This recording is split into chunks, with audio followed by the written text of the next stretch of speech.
Welcome to Check In with Jason Lauritsen, where we explore how to create connected human workplaces that employees love and that fuel organizational success. Today's a solo episode. I'm going to share a tool with you that I think you'll find incredibly helpful and incredibly powerful in doing this work.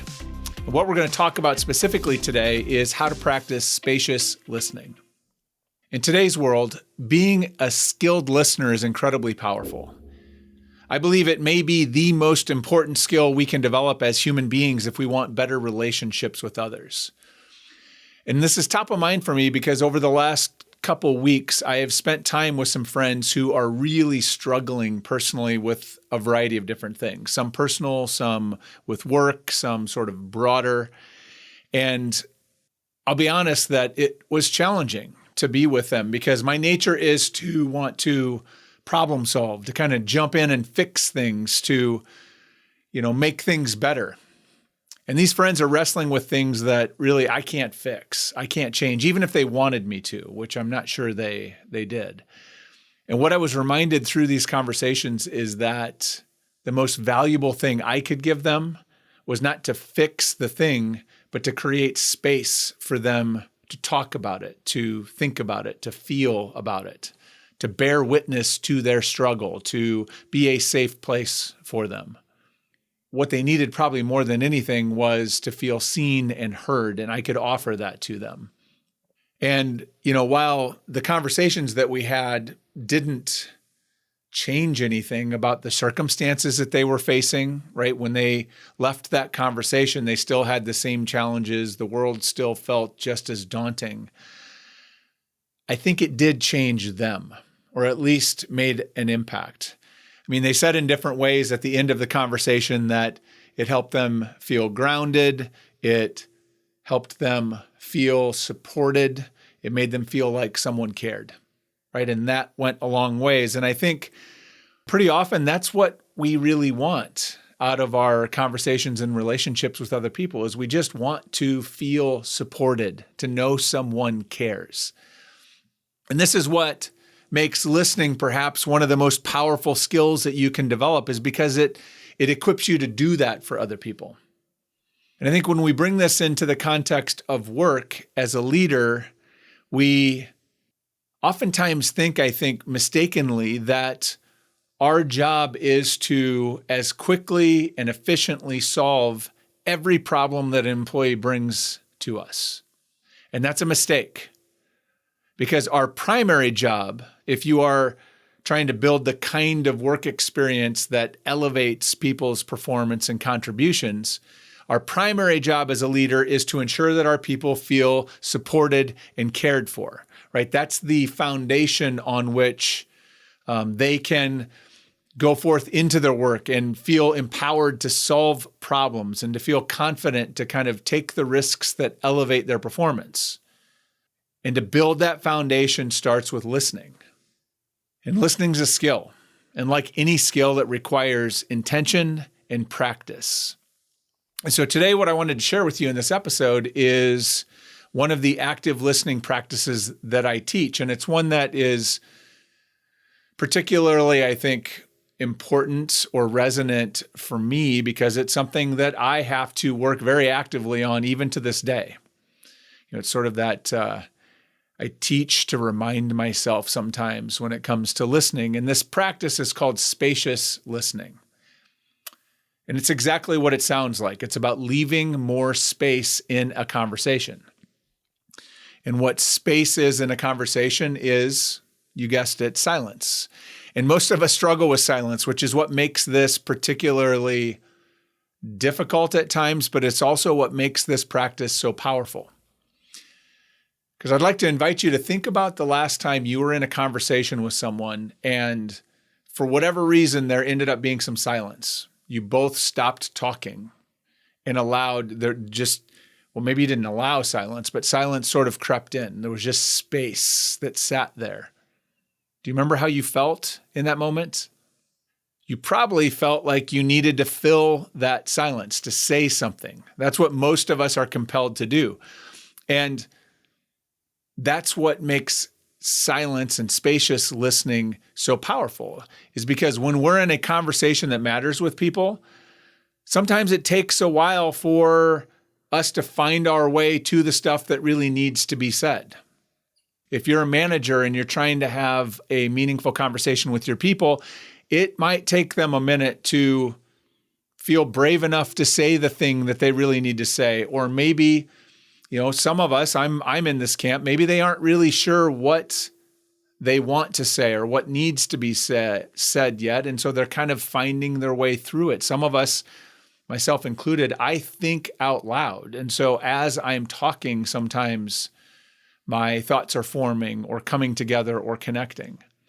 Sometimes they just need time to find the words, right? And as a leader, sometimes especially if our relationship is new with that employee, or maybe that employee doesn't know how much they can trust us yet, oftentimes the first thing they say is kind of a test balloon. They give you something simple or innocuous or something that's not particularly risky to see if you are listening, to see if you care enough to dig deeper. Because if they can get away with just sharing that, and oftentimes they can because you're happy to move on to the next thing, you never get to the conversation that actually matters. And so regardless of what the reason is, if we don't allow there to be some space, some silence in that conversation, the person on the other side of it may never get the opportunity to share with us the thing that actually matters, the thing that we actually need to be talking about.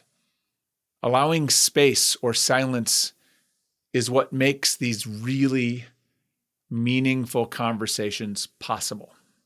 But it's not an easy thing, right? Especially if you're like me and you are prone to want to solve problems, or maybe you haven't conditioned yourself or practiced listening in the past. This can be challenging. One of the reasons it's challenging is that a majority of us are uncomfortable in silence, right? We don't like the silence any more than the other person. And so we have to fight our own instincts. Even when we are intentionally allowing space or allowing that silence, we need to check ourselves so that we can stay in that space. We can hold that space and that silence instead of jumping in to fill the space, which is what we're going to want to do. The second thing that makes this challenging is that as a manager of people, chances are, if you are a manager, you got promoted to manager because you are a good problem solver. A lot of times that's how we get promoted to leadership in organizations is our capacity to solve problems. We are solutions people. And so we go very quickly into problem solving mode. When someone is sharing something with us that they're struggling with, I don't know about you, but I start thinking about solutions. Like I'm moving on to action immediately.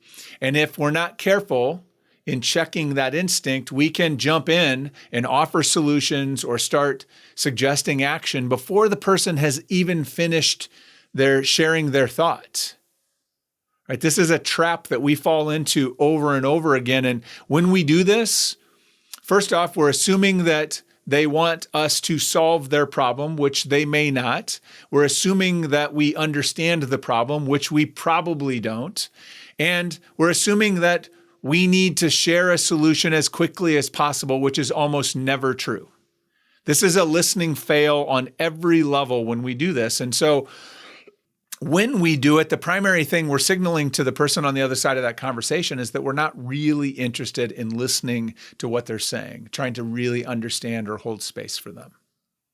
And so we have to be very conscious of these instincts or habits we have if we are to create space in our conversations, to practice spacious listening. So this is as much about interrupting our own habits and instincts as it is doing anything else. Here's how it works. Now, the first thing I'm going to say is something I wish I didn't have to say, but I think I have to remind us all of this, given the kind of high-paced world that we're in, is never interrupt someone. Never interrupt someone. There's no better way to signal to someone that you aren't really interested in what they're saying or that you're not really invested in listening to them than to jump in and interrupt them. Just don't do it. The second part of this practice will be more challenging at first, and this is to intentionally leave space when someone stops talking. And what I would challenge you to do is to try to recognize when someone, when you're in a conversation, when someone stops talking, when they finish a thought or a sentence, pause. And don't just pause. My challenge to you is to pause and count to 3 in your head. Take a 3 count. That's how much silence or space I would challenge you to leave. Now, when you pause like this, a few things happen. It allows your brain to catch up with sort of what information you're taking in. It allows your brain to kind of start processing, what did you hear? What did you see or notice about the person? It helps you also maybe notice your instincts, right? That you want to jump in or that you want to problem solve. It kind of allows your brain to catch up and engage before you say something next. It also helps you not say the thing that you're feeling is so urgent to say. So often, the thing that we want to say in that moment is not necessarily helpful, right? It's going back to those assumptions that I just mentioned a moment ago. So put a pause in, count to 3, and allow them some space. Because when you do that, right? So this is putting yourself in check and allowing space. We're creating silence. As we established earlier, people don't like silence. So what they are going to be prone to do is fill that silence. And so they'll take whatever they just shared and then they'll start talking again. And they might then dig a little bit deeper, or maybe they'll be a little more brave, or maybe they have found the words that were escaping them a moment ago. And that's usually when the good stuff starts to come. And so allow space. And the more space you allow, the more the space itself, which seems counterintuitive, that space, that silence, is the sort of active step that mines that interaction for the really meaningful, meaty stuff that you're likely looking for, that at least I hope you are looking for if you are invested in really leading your people. So there's a lot of good stuff in every conversation. You just have to allow there to be enough space for it to emerge. So let's recap. Listening is perhaps your most important skill as a leader. Frankly, I think it's the most important skill you might develop as a human being. But it's a skill that has to be intentionally learned and practiced. You don't become a great listener by accident. You have to be working at it. And listening is the key to helping people feel supported and cared about at work. And those things are the foundation of employee engagement and performance. So if you want a high-performing team, one of the things you can do to have an incredible impact is work on becoming a better listener. And as we just went through, one of the key listening skills is the practice of spacious listening, which is allowing there to be some space, some silence in your conversation. To do that, I shared two steps with you. Number 1, never interrupt another person. And number 2, allow a pause when someone stops speaking before you speak. Pretty simple, not easy. Learning to practice spacious listening will unlock more conversations that matter for you, both at work and in your personal life. So I'd encourage you, give it a shot, practice, leave as much space as you are able to, and then let me know how it goes. I think you'll be blown away by what happens. Till next time.